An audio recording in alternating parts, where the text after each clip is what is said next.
할렐루야. 오늘 이 자리에 나오신 여러분, 가정하고 계신 모든 일들 가운데 우리 하나님의 도우심의 손길에 함께 하시기를 주의 이름으로 축원합니다. 오늘 이 시간에는 우리 하나님께서 우리에게 들려주신 이 말씀, 그 말씀 앞에 서며 그 하나님의 음성에 귀를 기울이고 우리의 마음들을 되돌아보고 우리 하나님 앞에 어떻게 나아가야 하는지, 우리에게 왜 이런 고난을 허락하시는지 다시 한번 생각해보는 시간이 되기를 바라겠습니다. 오늘 하나님께서 우리에게 주신 말씀은 광야에서 40년 동안 그렇게 살아왔던 그 광야길을 헤맸던 이유에 대해서 하나님이 무엇을 훈련시키고자 하셨는지 그것에 대해서 해주고 있는 말씀입니다. 그 기간이 자그마치 훈련하고 징계했던 훈련의 기간이 자그마치 40년이라는 시간입니다. 40일도 아니고 40시간도 아니고요. 40년이라는 한 세대가 전멸당하고 다음 세대가 일어나는 그 기간 동안 하나님은 이 어마어마한 시련과 훈련들을 행하셨습니다. 누가 봐도 이거는 절대로 잊혀질 수 없는, 절대로 잊을 수 없는 훈련일 겁니다. 그렇죠? 그런데 장소도요, 장소도 좋은 것이 아니라 광야 땅입니다. 광야입니다. 그래서 이집트로 되돌아갈 수도 없습니다. 그 땅은, 그 죄악의 땅, 그 노예되었던 땅에서는 이미 단절하고 나왔고 하나님이 약속하신 평화와 안식을 누릴 수 있는 그 땅은 아직 들어가지 못한 채로 계속 떠돌면서 생활하는 겁니다. 떠돌이 생활하는 것이 얼마나 힘든지, 얼마나 어렵고 그리고 힘든지 여러분 겪어보아서 다 아실 것입니다. 내 집을 갖지 못했을 때 전세살이 하면서 저희 어머님 이야기 들어보면 그러시더라고요. 어린 아이가 울면은 주인이 나가라고 할까 봐서 내가 너희들을 모두 다 업어서 키웠다. 그 업어서 데리고 밤새 돌아다니면서 그렇게 키웠다고 하시더라고요. 그 집에서 쫓겨날까 봐서요. 그렇게 집 없이 정처 없이 떠돌아다니는 인생이 얼마나 힘든 삶인지 모릅니다. 여기에서 이 땅이라도 확실히 있으면 거기에 땅에 뭐를 파고서라도 포도나무를 심든지 뭘 과실을 열매 맺는 것이 있든지 아니면 열심히 나무를 주워다가 모아서 집이라도 번듯하게 지어놓으면 뭐라도 내게 남는 것이라도 있지 않겠습니까? 그런데 떠돌이 생활이에요. 하나님이 갑자기 가자 하시면 구름이 이끌으시면 가야 돼요. 밤에도 불기둥이 이끄시면 밤에도 짐 얼른 싸서 또 가야 되는 그런 생활인 거예요. 어느 한 곳에도 마음 둘 수 없는 생활, 그 고통을 여러분 하루도 아니고 이틀도 아니고 40시간도 아니고 40일도 아니고 40년을 겪었다는 게 얼마나 그 훈련입니까? 사실 그것이 훈련이라고 말씀하시니까 훈련이겠죠. 2세대들에게는 훈련이겠죠. 그러나 1세대들에게는 그것은 하나님의 벌, 징계였습니다.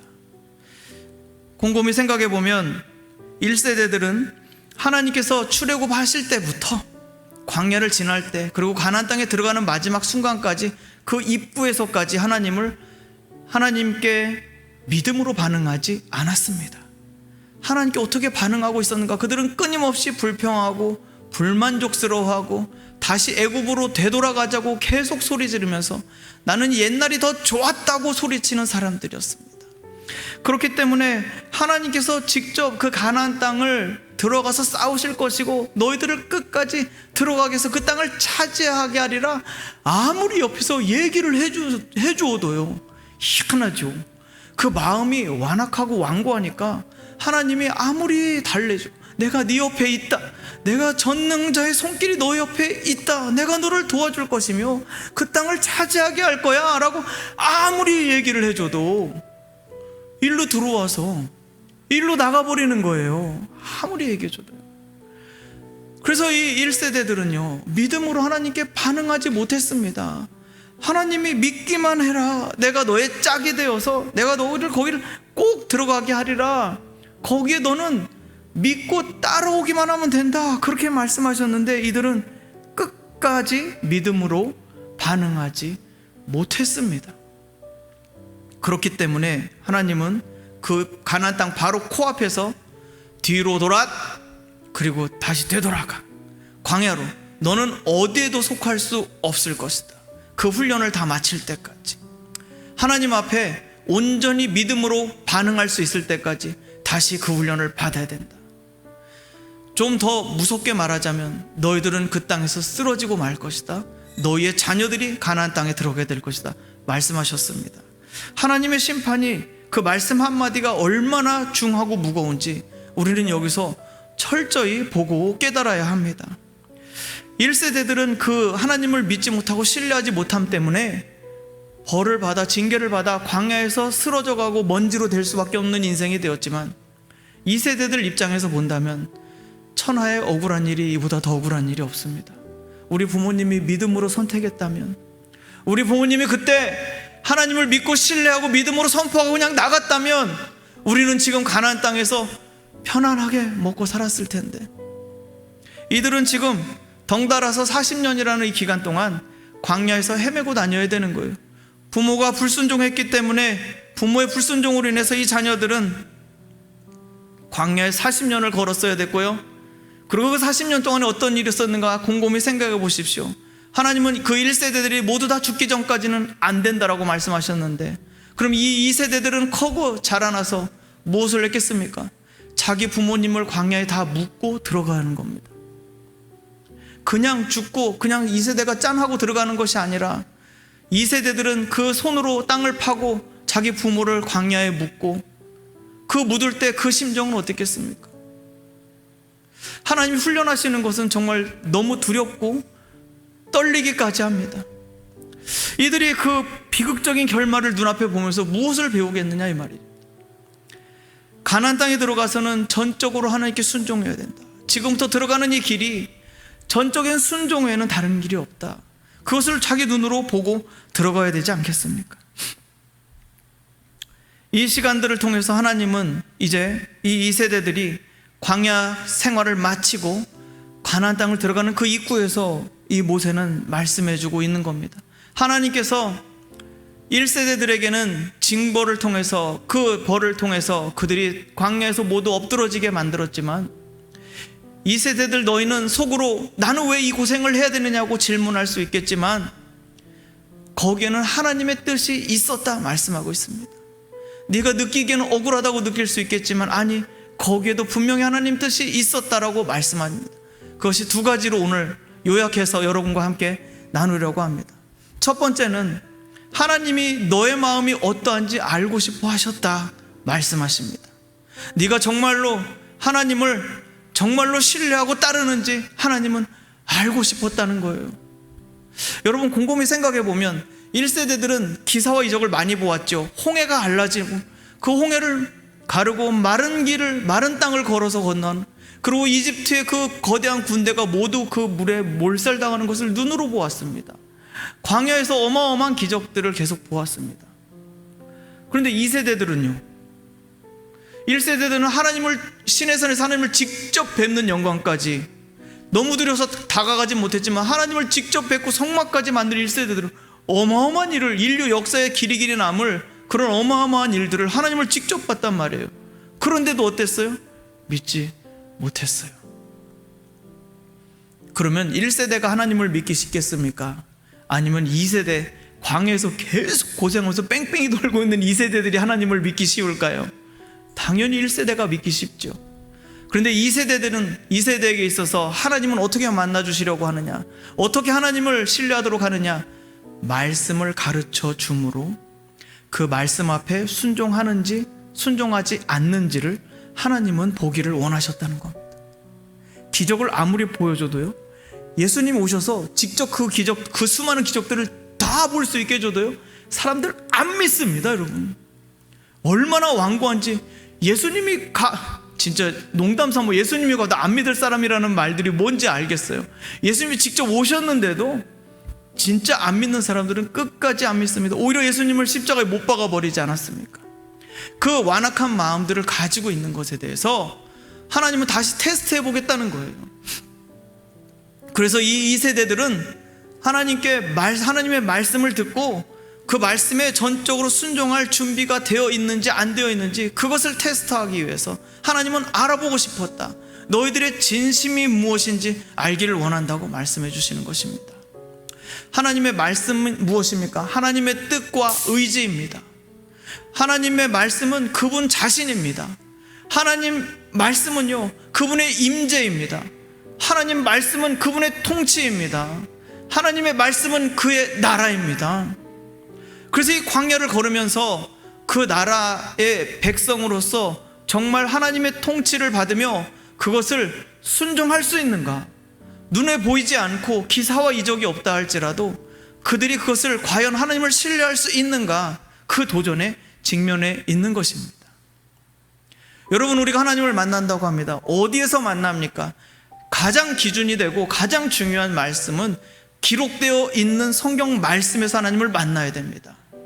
그리고 그분을 기적과 이사를 행하시기 때문에 믿는 것이 아니라, 그분이 내게 좋은 것을 해주셔서 내가 그때서야 믿어 드리는 게 아니라, 그분의 말씀을 보고 듣고 내가 깨달아서 그 말씀으로 하나님을 대할 때, 아, 하나님이 이런 분이시구나, 하나님의 성품이 이런 분이시구나, 나를 위해서 하나님 이런 계획들을 가지고 계시구나, 그리고 하나님께서 내게 요구하시는 것이 이런 것이구나, 그러면서 하나님과의 이 말씀 안에서 교제하는 것입니다. 그 교제 가운데서 하나님은 하나님을 알기를 원하셨습니다. 더 깊이 하나님을 알기를 원하셨던 거죠. 그래서 곰곰이 한번 생각해 보십시다. 1세대들은 기적을 통해서 하나님을 만났다면 2세대들은 광야를 걸으면서 거기서 그냥 광야에서 있으면서 뭘 했겠습니까? 농사를 지었겠습니까? 뭘 했겠습니까? 우리가 충분히 유추해볼 수 있는 것은 모세를 통해서 그리고 그 레위인들, 세워진 레위인들과 제사장들을 통해서 이 백성들은, 이 세대들은 40년간 광야에서 하나님의 말씀을 배우고 순종하는 훈련을 한 것입니다. 그래서 광야에서 40년의 시간은 절대로 불필요한 시간이 아니었고 차분히 하나님을 배워가는 시간이 되었습니다. 그래서 우리가 이러한 것들을 바라볼 때 광야의 시간, 우리가 얼핏 보기에는 내한테 너무 불리한 것 같고 내 경력 단절이 되는 것 같고 내가 어떤 일을 하려고 할 때 아무것도 아닌 것처럼 빈손으로 지내가는 그저 무의미한 시간처럼 느껴질 수 있겠지만, 하나님이 우리 인생의 광야를 보내주시는 이유가 여기에 있음을 발견해야 되는 줄로 믿습니다. 우리 삶 가운데 갑자기 멈추게 하시고, 갑자기 우리가 아무것도 못하게 만드시고, 갑자기 우리가 무기력하게 되고 하루하루 그냥 하루를 보내게 될 때, 그때 하나님께서는 우리에게 광야를 허락하십니다. 그 광야 가운데서 하나님의 임재가 당장 눈앞에 보이지 않고 하나님이 역사하시는 것들이 눈에 보이지 않는다 할지라도 우리는 그때 무엇으로 하나님을 만나야 하는가? 말씀으로 하나님을 만나야 되는 줄로 믿습니다. 지금 세상이 워낙 뒤숭숭합니다. 흉흉하고 숭숭합니다. 그래서 대학생들은요, 학교 다니는지 안 다니는지를 모르겠다고 아우성칩니다. 그렇게 인터넷으로 강의 들을 거면 방송통신대학과 무슨 차이가 있느냐고 등록금 다시 내놓으라고 데모합니다. 그렇죠. 직장 다니지만 사실은 직장이 있어도요, 공무원이, 나라에 귀속되어 있는 공무원이 아닌 이상은 지금 이 모든 소비가 확 축소되었기 때문에 어떤 기업도 안정적이고 여유로운 기업은 별로 없을 겁니다. 뭐 배달이나 인터넷 기업 이외에는 많은 부분을 차지하고, 우리 삶의 모든 많은 부분을 차지하고 있는 기업들은 아주 힘이 들어하고 있습니다. 언제까지 견딜 수 있을까 모르는 상황이고, 그래서 가만히 지켜보면 이제 지금까지 있었던 거 다 없어지고 나면은 그 다음에는 많은 사람들이 감원되고 그리고 그 직장을 잃어버리게 될 것입니다. 이 사태가 빨리 끝나기를 위해서 기도해야 됩니다. 시간이 길어지면 길어질수록 더 힘든 상황으로 끌려 들어가기 때문에 그렇습니다. 우리 삶의 광야들이 지금 앞에 우리가 조금은, 어떤 분은 걷는 분이 있을 수도 있고 어떤 분은 앞에 보이는 분도 계실 수 있고요, 이런 상황들을 지나가고 있습니다. 이럴 때 우리는 어떻게 살아야 됩니까? 우리가 광야의 길을 걸으며 광야 안에 지금 걸어가고 있을 때 우리는 무엇을 붙잡아야 합니까? 하나님 아버지의 말씀을 붙잡아야 되는 줄로 믿습니다. 그래서 여러분, 병원에 들어가게 된다 할지라도요, 병원에 눕게 된다 할지라도 여러분 너무 염려하거나 두려워하지 마십시오. 우리나라 의료 수준은 세계 최고입니다. 그러므로 의사 선생님께 몸을 맡기십시오. 우리는 전문가가 아닙니다. 그러므로 전문가가 하라는 대로만 하면 됩니다. 그리고 우리의 영혼은 어떻게 해야 되느냐? 그 시간, 누워있는 그 시간에 제일 먼저 하셔야 될 일은 여러분 몸을 다독여주는 겁니다. 네가 주인 잘못 만나서 고생 너무 많이 했구나. 잠도 안 재워주고 일시키고 공부시키느라고 네가 정말 고생 많았다. 위로해 주십시오. 그리고 몸에 안 좋은 기름만 잔뜩 먹어줘서 미안하다. 여러분 몸을 위로해 주십시오. 그리고 그 다음에 여러분이 가만히 누워있는 그 시간 동안에는 하나님 아버지의 말씀을 여러분의 손에 늘 들고 있는 스마트폰을 통해서 말씀을 틀어놓고 들으시기 바랍니다. 하나님의 말씀 앞에 여러분을 그냥 가만히 여러분의 몸을 던져 놓으십시오. 내 몸을 말씀을 틀어놓고 내 몸을 던져 놓으세요. 그 말씀을 들어야지가 아니라 내 몸을 던져 놔야 됩니다. 그래야 하나님께 완전히 맡겨드려야 하나님이 치유하시고 회복하십니다. 내가 나서야지 아웅다웅한다고 나갔을 것 같습니까? 미안하지만 내 능력으로는 병내는 것밖에 할 줄 모릅니다. 그렇기 때문에 병원에 가시게 되어 설령 선생님이 나를 검사한다고 하신다면 그때는 여러분 몸을 던져 놓으십시오. 몸은 의사 선생님에게, 그리고 그 진짜 몸은 하나님의 말씀에 나를 턱 하고 맡겨 놓으시기 바랍니다. 그 광야의 시간을 하나님이 허락하신 이유는 바로 우리를 아버지의 말씀 안에 두시기 위함이기 때문에 그렇습니다. 직장이 어려워지고 사업이 어려워지게 될 때, 손님들이 점점 안 오게 되고 끊어지게 될 때 주인의 마음은 새까맣게 타들어갑니다. 제가 어렸을 때 저희 집은 제가 중학교 1학년 때부터 고등학교 2학년 겨울방학 될 때까지 5년간 가게를 운영했었습니다. 숯불 바베큐집, 그 다음에 횟집, 그 다음에 고시생들 밥집. 5년 동안 3개를 했으니까 얼마나 힘들었는지 아시겠죠? 여는 데마다 잘 안 됐어요. 그래서 하루 손님이 안 오면 그 애타는 마음 아십니까? 저는 그 중학교 1학년부터 알았습니다. 손님이 안 들어오면 주인은 애가 새카맣게 탑니다. 핸드폰 봐도 핸드폰 보는 게 아닐 거예요. 마음이 아니에요. 제정신이 아니에요. 그렇죠? 그런데 그런 어려움의 시간들, 직장에서 또 혹은 나오게 되었는데 직장에서 나온 다음에 그 다음 직장이 바로 연결되지 않을 때에도요, 그 인생의 이 적막함이 흐르고 그 적막감과 그 두려움과 공포는 이루 말할 수 없습니다. 사표 내고 나올 때는 당당하게 나오지만 그 다음부터는 그 공포감과 절망감은 이루 말할 수 없습니다. 그런데 그런 광야의 시간이 여러분에게 혹시나 오지 않으면 좋겠지만, 혹은 여러분이 아는 누군가가 그런 광야의 시간을 걷고 있다면 여러분이 찾아가셔서 위로해 주셨으면 좋겠습니다. 절대 절망하지 말으라고. 하나님이 붙들고 계시다고. 하나님이 주인 되신다고. 하나님이 우리 인생 모든 것을 붙들고 계시다고. 그래서 지금까지 잘 해왔던 것들을 다 포기하지 말으라고. 지금까지 잘 해왔다고 그것들을 다 버려버리지 말으라고요. 그리고 자기 자신을 추스리고 귀하게 여기고 하나님이 또 다른 것들을 준비하고 계시다는 것을 말해주시기 바랍니다. 그리고 한 가지 더 권면해 주세요. 그동안 일하느라고 바빴으니까 하나님께 나오지도 못했잖아요. 바빠서 하나님 말씀을 들을 기회도 없었잖아요. 그럴 시간도 없었잖아요. 하나님 앞에 믿음으로 반응할 기회도 없었잖아요. 그러니까 이제는 하나님께 기회를 한번 드려보자고 권면하시기 바랍니다. 지금까지는 열심히 살아왔지만 그 모든 것들을 다 놓치게 되었을 때는 뭔가 하나님이 깨닫게 하시는 것이 있을 것이고, 그 깨닫게 하시는 것이 무엇이냐? 내 힘으로 내 인생 살아갈 수 없다는 거. 우리는 모두 연약한 사람이라서 하나님을 의지하지 않으면 안 된다는 것을 다시금 깨닫는 시간을 하나님이 허락하신 복된 시간이라는 것입니다. 그래서 실패가 실패로 끝나지 않게 하려는 유일한 길은 무엇입니까? 실패가 실패로, 실수가 실수로 끝나지 않는 유일한 길은 무엇입니까? 그것은 이 광야의 시간을 통해서 말씀을 통해 하나님을 만나게 되는 그 시간, 그것이야말로 우리 인생을 완전히 뒤바꿔 놓을 수 있는 터닝 포인트가 되지 않겠습니까? 우리 인생에서 하나님을 만나게 된다면 그것으로 더 어떤 것을 더 구할 수 있겠습니까? 우리 인생에서 하나님을 만나는 것보다 더 값진 것이 어디 있겠습니까?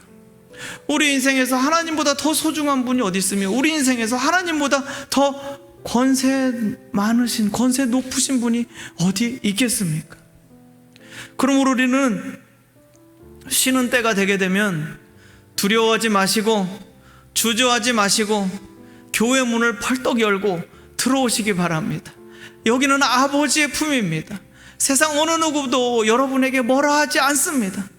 교회에 오셔서 기도하시게 된다면 여러분은 하나님 아버지의 품 안에 안길 수 있게 될 것입니다. 나를 위해 하나님께서 무엇인가 준비하고 계시다는 그 믿음을 여러분 놓치지 않을 것입니다. 여러분은 잃어버리지 않게 될 겁니다.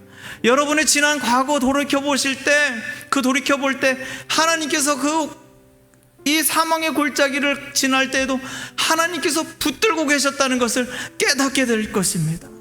그리고 그 하나님이 나를 지금 붙들고 계시다는 것을 더욱더 분명히 깨닫게 될 줄로 믿습니다. 여러분, 하나님을 찾으십시오. 하나님을 두드리십시오. 그 문이 하나님께 있습니다. 하나님께서 열어주셔야 그 다음이 열어집니다. 하나님 왜 문을 닫아놓으셨을까요? 닫아놓으신 이유는요, 거기서 하나님 만나야 된다고. 이제부터는 혼자 살아가지 말고 하나님과 같이 살아가자고 하나님이 부르시는 초청인 줄로 믿습니다. 당장 겪을 때는 힘든 것 같고 죽을 것 같고 망한 것 같고 실패한 것 같고 좌절스럽고 어두군가에도 얼굴도 들지 못할 것 같은 어려움이 있지만, 그러나 그것은 오히려 하나님이 우리를 복된 삶으로 이끄시기 위해서, 하나님이 예비하신 가나안 땅을 선물로 주시기 위해서 부르시는 부르심인 줄을 믿습니다. 저는 이제서야 깨달을 것 같아요. 옛날에는 제가 이렇게 고생을 할 때는 저한테 제 이야기입니다. 그렇게 고생할 때는 믿음의 선배님들이 야, 너 하나님이 너를 부르시는 거야, 그 얘기를 해주면 정말 때려주고 싶었어요. 너무 얄미웠었어요. 나한테 왜 그런 얘기를 해주냐고. 지금 문제를 해결할 수 있는 길을 가르쳐줘야지 하나님이 나를 불러서 뭘 하려고 그러느냐고 막 소리를 질렀었습니다. 그러나 이 많은 시간들을 겪어오면서 돌이켜보게 되었을 때 저도 또한 확신하게 되었습니다. 지금 어려운 것은 하나님이 당신을 만나주시려고 부르시는 것입니다. 이러한 과정을 통해서 자연스럽게 우리는 배우게 되는 것이 있습니다. 3절입니다. 우리 같이 3절 말씀 함께 읽어보겠습니다. 너를 낮추시며 너를 줄이게 하시며 또 너도 알지 못하며 사람이 떡으로만 사는 것이 아니요 입에서 나오는 모든 말씀으로 사는 줄을 내가 알게 하려 하심이니라. 아멘. 그래요, 사람은 빵으로 살 수 없습니다. 빵을 위해서 살아갈 수 없단 말입니다. 가축, 짐승이야 밥 주면 그걸로 고마워하고 그걸로 끝이죠. 배부르면 그걸로 끝납니다. 그런데 사람은요, 빵을 위해서 살아갈 수 없습니다. 여기 사람이 떡으로만 사는 것이 아니요 라고 말씀하셨을 때는 분명히 이집트에서 있었던 때를 기억하라는 말씀입니다. 그때 파라오는 이스라엘 백성에게 국고성 비돔과 람셋을, 지금도 있죠, 그 흔적들이 남아있는데 그것을 지으면서 벽돌을 매일 굽도록 시켰습니다. 밤 새벽부터 밤늦게까지 벽돌만 굽는 거예요. 그러면 이 사람들이 언제 농사를 짓겠습니까? 일요일도 없이 쉬는 날, 주말 농장도 없는데요. 그 말은 무엇이냐? 먹는 것을 파라오가 대줬다는 거예요. 이집트 왕이 배급을 주면서, 식량을 배급 주면서 뭐라고 했습니까? 너는 내 종이다, 내 노예다, 너는 내 소유다. 밥을 주니까 내가 네 주인이다. 그러니까 너는 내 뜻을 행하고 내가 하라는 일만 해라. 그리고 그들의 삶을 완전히 착취해가는 겁니다. 완전히 빼앗아가는 거예요. 밥을 주는 주인이니까 너희는 나를 위해 네 삶을 희생하고 없애버려. 내 목적을 이루기 위해서 너는 네 삶은 없다 말하는 것이 세상에 노예되는 것입니다. 그러나 사람은 그렇게 살아가게 되면 자기 자신을 잃어버리는 게 되는 것이기 때문에 오래 살 수가 없습니다. 계속 오래 갈 수가 없어요. 너무 극심한 고통 가운데서 이스라엘 백성이 하나님께 부르짖었을 때 하나님은 그분의 큰 팔과 권능의 팔로 이스라엘 백성을 건져내셨습니다. 그리고 그들에게 자유케 하셨습니다. 그 묶었던 땅에서, 종되었던 집에서 풀어 놓으셔서 그들을 자유케 하셨죠. 그럼 그 자유 주신 것은 무엇입니까? 그 자유를 가지고 무엇하라고 그 자유를 주셨겠습니까? 이제부터는 자유니 마음대로 사시오, 이렇게 풀어주시는 것이었습니까? 아니요, 그렇지 않습니다. 그들에게 자유를 주신 목적과 이유는 하나님을 예배하기 위해 자유케 하신 줄로 믿습니다. 그래서 하나님은요, 하나님 역시도 마찬가지로 이스라엘 백성에게 곰곰이 생각해 보니까 하나님도 마찬가지로 밥을 주십니다. 밥을 주시는데 어떻게 주시느냐? 새벽에 만나를 내려주십니다. 저 광야에, 그 어둠이 짙게 깔린 그 광야에, 그 어둠을 뚫고 하나님이 말씀으로, 그 입에서 나오는 만나로 하늘에서부터 내려주십니다. 땅에 쫙 살포시 내려앉습니다. 그럼 이스라엘 백성들은 무엇 하느냐? 광주리 들고 나가서 새벽에 나가서 가져오기만 하면 됩니다. 여러분, 그게 노동이라고 불평하시겠습니까? 왜 내가 이거 만나를 가서 들고 나가야 돼? 왜 이런 노동을 내게 시키십니까? 막 이렇게 하십니까? 아니죠. 네, 자기 먹을 거 자기가 가져오는 겁니다. 노동이 아니라 하나님께서요, 은혜로 내려주시는 것을 날마다 누리게 하시는 거예요. 여기에는 하나님이 양식을 주실 때는요, 강제 노역도 없습니다. 채찍질도 없습니다. 빨리 가서 가져오라고 재촉하는 소리도 없습니다. 감독관도 없습니다. 그냥 가서 가져오기만 하면 되는 거예요. 하나님은 그 은혜로 그 모든 것들을 이 땅 광야 전체 그 200만 명이나 되는 사람들이 먹을 수 있도록 쫙 새벽마다 내려주시는 것입니다. 그 하나님의 은혜를 날마다 맛보는데 그분이 나의 주인이시라는 것을 깨닫게 하시는 것이죠. 그래서 하나님은요, 우리에게 그 입술에서, 그 입에서 나오는 모든 것으로 먹게 하십니다. 그래서 그 밥을 위해 살도록 하지 않게 하십니다. 사람은 밥을 위해서 살 수 없습니다. 사람은요, 하나님의 입에서 나오는 말씀으로 인해 그것을 위해 살아가야 합니다. 그 하나님을 예배하기 위해서 우리를 자유케 하셨습니다. 그럼 여기에 있는 믿음은 무엇입니까? 하나님을 섬기려고 할 때, 우리가 하나님을 예배하고 하나님을 섬기려고 할 때 주일에 가게의 문을 닫고 주일에 이 영업하는 곳에 이 문을, 셔터를 내리고 주일을 구별해서 나오는 그 믿음은 무엇입니까? 하나님께서 우리 먹을 것을 책임지신다, 하나님이 우리 밥을 주신다는 믿음 아래 나오게 되는 것입니다. 밥 걱정 안 해도 된다 라고 할 때 우리 마음은 어떻게 되겠습니까? 네, 밥 걱정하지 말아라. 하나님을 온전히 예배하고 섬기는 마음으로 살아야 된다 말씀하여 주고 계십니다. 하나님은 그래서요, 우리에게 만나를 내려주십니다. 밥을 내려주십니다. 우리가 날마다 먹을 수 있게 하십니다. 그러므로 그것을 위해서 염려하지 마시기 바랍니다. 하나님께서 밥을 우리에게 주시는 것은 이제부터는 우리의 삶의 중심이 하나님을 온전히 예배하고 하나님을 섬기는 일을 하게 하시려고 밥을 주시는 거예요. 우리가 하나님을 예배할 때 하나님을 온전히 섬길 수 있도록 다른 것에 신경 쓰이지 않도록 하나님은 넉넉하게 먹을 것을 채워주시는 분인 줄로 믿습니다. 그런데 우리가 만약에 그 하나님을 바라보지 않고 내가 어떤 거를 먹어야 되나 걱정하러 다닌다면, 내가 무엇을 어디 가서 먹어야 되나 걱정하러 다닌다면 하나님을 예배하는 마음은 어디론가 사라져버리고 우리의 마음은 방황하게 되고, 내가 이 밥 먹으려고 이렇게 고생했나, 그렇게 땅을 치며 후회하는 인생밖에 되지 않는다는 것을 성경은 말씀해주고 있습니다. 그래서 하나님은 무엇입니까? 하나님께서 만나를 내려주심으로써 이스라엘 백성들이 광야에서 매일 훈련하는 것입니다. 하나님이 나의 주인이십니다. 그리고 나는 이 밥을 먹고, 하나님이 주신 이 밥을 먹고 하나님을 온전히 예배하는데 나의 삶을 드리겠습니다. 하나님의 나라를 위해서 살아가기를 원합니다. 하나님께서 우리 삶을 온전히 다스려 주시기를 기도합니다. 하나님 나라의 영광을 내가 볼 수 있게 되기를 원합니다. 그래서 그 마음으로 새벽마다 나가는 거예요. 새벽마다 나가서 그날 먹을 것을 가져옵니다. 하나님의 은혜를 감사하는 마음을 계속 아침부터 이 가져온 음식을 가지고 하루를 축복하며 축하하며 이 음식을 주신 하나님을 기뻐하는 것이 하나님을 예배하는 것이거든요. 그래서 그 감사하며 기뻐하며 먹는 것, 그것이 예배의 삶이고 하나님 앞에 나아가는 삶이 되도록 40년간 날마다 훈련하셨다는 거예요. 여러분, 40년 새벽 기도를 작정하시기 바랍니다. 40년간 새벽 깨우겠다는 작정하시기 바랍니다. 내가 오늘 내게 주시는 말씀을 내가 꼭 먹어야 되겠다 작정하시기 바랍니다. 여기까지 나오기가 어려우시면 더사랑교회 밴드라도 들어가서 거기서 말씀을 내가 받아 먹어야 되겠다 작정하시기 바랍니다. 하루하루 허겁지겁 하루를 채우기 위해 살아가지 마시기 바랍니다.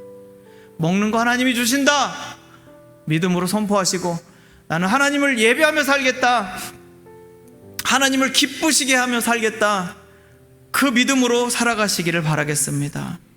죄의 본질이 뭡니까? 우리를 고통스럽게 만드는 일이 무엇이냐 이겁니다. 하나님의 주인 되심을 거부한 데서 생겨나지 않았느냐 이 말입니다. 그럼 우리가 되찾아야 되는 것이 무엇입니까? 네, 바로 그겁니다. 하나님이 우리 삶의 주인 되어 주신다. 하나님이 먹을 것 챙겨 주신다. 걱정하지 말고 하나님을 위하여 살 수 있도록 기도하며 깨어있기를 주의 이름으로 축원합니다. 광야를 걷게 하신 하나님의 목적은요, 우리가 그 하나님이 이 시험을 주신 목적을 깨닫고 하나님께 돌아와서 온전히 순종할 때, 그때 그 광야가 끝나게 될 것입니다. 하나님은 목적을 다 이루실 때까지 쉬지 않고 보내주실 거예요. 그러므로 우리는 지혜롭게 판단해야 됩니다. 이 광야는 하나님의 목적을 다 이루시면 끝나게 될 것입니다. 우리가 하나님을 찾고 하나님을 두드리고 하나님과 만나고 하나님과 함께 동행하는 삶으로 바뀌어지게 된다면 그 광야는 끝나게 될 것이다 이것입니다. 그러므로 우리가 인생의 주인 되신 하나님을 인정하고 그 앞에 나와서 겸손히 무릎 꿇고 그 은혜를 구하며 나아갈 때 끝나게 될 줄로 믿습니다. 왜 그렇게 하시는가? 하나님은 그 광야를 통해서 준비시키셔서 가나안 땅이라는 이 젖과 꿀이 흐르는 이 땅을, 이 놀라운 은혜를 우리에게 짠 하고 보여주시려고 그래. 고생하는 동안에 내 마음을 끝까지 잘 지키고 하나님 말씀 붙들고 이 고난의 시간을 잘 견뎠더니 어느 날 갑자기 하나님이 활짝 열어주시는 거, 그거를 하나님은 깜짝 놀래켜 주시려고 저 여러분을 위해 준비한 것이 분명히 있습니다. 여러분, 그날을 기대하면서 그날을 소망하면서 오늘 하루 말씀으로 믿음으로 승리하시는 저 여러분 되시기를 주의 이름으로 축원합니다.